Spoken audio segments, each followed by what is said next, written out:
धन पर संपद भास कथा थाए थाए माने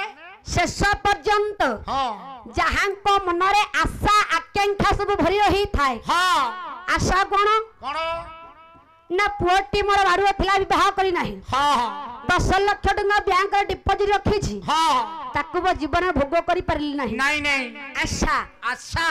नहीं आशा आशा आकांक्षा जे मन रही जाई थाए हाँ कहले सेही मनुष्य मानकर बाबा कहले तीन पुरुष पजन मुक्ति नाही रहे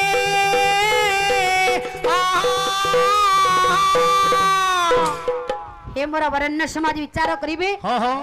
कहले जदि तीन पुरुष पजन हे जीवराज्ञा मुक्ति नाही शीघ्र